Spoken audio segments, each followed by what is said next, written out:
Кастингка килүче һәркем сәләтен күрсәтергә ашыга. Фильмда уйнарга теләүчеләр Татарстан районнарынан гына түгел, Россия төбәкләреннән дә килгән. Үзем дә татар телен бик каты яраткач, әдәби китаплар укыгач инде, шигырьләр дә язам туган телемдә һәм менә монда кастингта белгәч, монда килергә уйладым. Бу турыда Инстаграмнан белдем. Мин Казан театр училищесында укыйм, 1нче курста. Зөлфәт Абый Закиров курсында, мастерская Зага. Бу әсәр миңа бик тә ошый. Ул сугыш елларының бөтен якларын ачыклый чөнки. Миңа бик ошады. Ләкин мин кызганычка русча бик күп сөйләшәм. Чөнки безнең мәктәпләрдә татар телене телиләр бетерергә. Мине алсалар, мин уйлыйм, миндә була больше практика. Фәридә Идиятова катнашырга теләүчеләр исемлегендә беренче тора. Игъланны күрүгә үк телефон номерын җыйган. Бала чагында авыл сәхнәләрендә җырлап үскән. Театр училищесына кергә теләгән. Хыялны тормышка ашырырга бер кайчан да соң түгел. Мөхәммәд абый безнең 8 еллык мәктәбен бетергән. Әнә шул торналар төшкән болыннарда чәчәкләр җыеп, 41нче ел балалары йөргән урманнарда җиләкләр җыеп үсте минем балачагым. Шуңа күрә бүгенге кастингка килдем.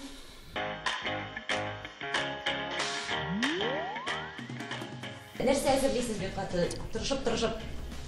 Без менә мин мәсәлән килгәнче белмәгәнем, нәрсә анда сораганнарны белмәгәнем. Бу бит инде импровиз бит, анда кергәч тә аңлап та бу нәрсә икән. Шуңа күрә менә шигырьләр әзер маташабыз, җырлар, нәрсәләр, нәрсә сөйләгәнбез, нәрсәләшеп бастырабыз. Аларга җиңелрәк, алар татарча шул театральный училищеда укыдылар. Мин юк, мин рус театрында хезмәт итәм.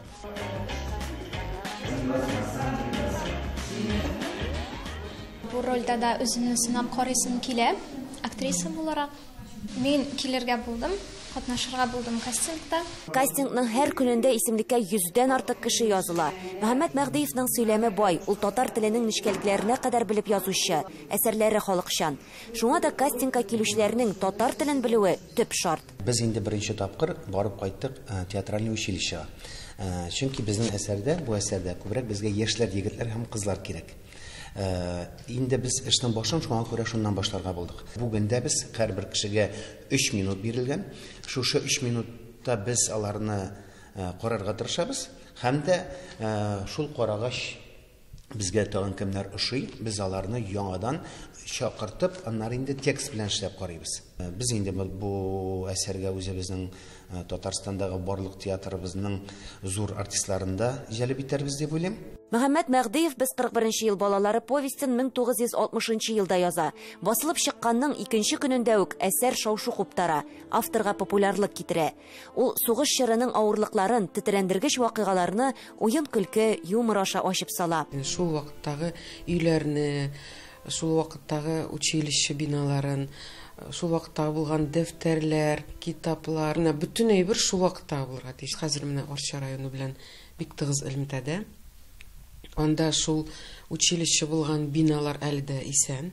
Анда хәзер әлбәттә аграрный колледж, ләкин менә сугыш вакытында шул биналарда бер бинасында ашхана булган, икенче бинасында тулай тарак булган.